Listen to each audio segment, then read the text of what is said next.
آج سے 12 سال پہلے ستمبر 2010 میں پاکستان میں سیلاب آیا تو اقوام متحدہ کی سفیر مشہور اداکارہ اینجلینا جولی پاکستان کے دورے پر تشریف لائیں تاکہ پاکستان کی امداد کا تعین کیا جا سکے۔ واپسی پر اینجلینا جولی نے اقوام متحدہ میں اپنی رپورٹ پیش کی جس میں پاکستان کی بہت جگ ہنسائی ہوئی۔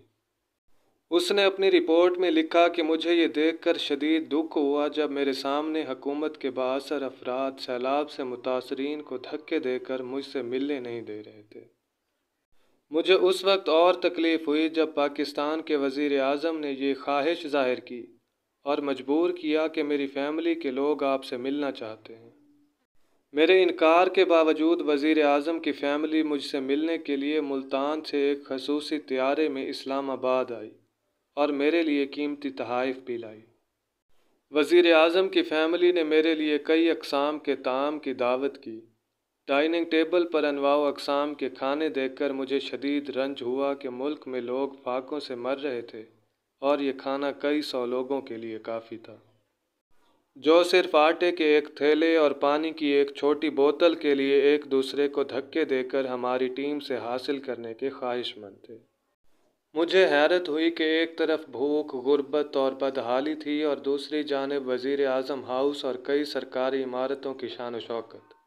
حکمرانوں کی عیاشیاں یورپ والوں کو حیران کرنے کے لیے کافی تھیں۔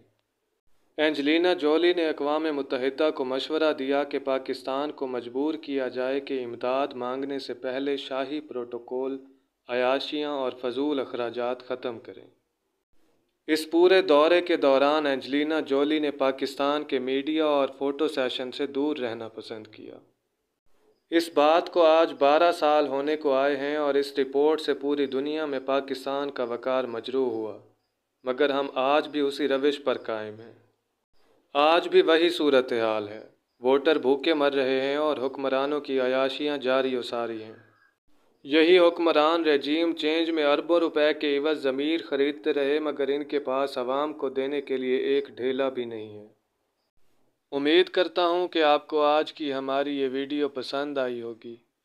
اگر ویڈیو اچھی لگی ہو تو اسے لائک کیجیے اور ہمارے چینل کو سبسکرائب کیجیے تاکہ اس طرح کی مزید ویڈیوز آپ تک آسانی سے پہنچتی رہیں۔ اپنا اور اپنے پیاروں کا خیال رکھیے۔ اللہ نگہبان۔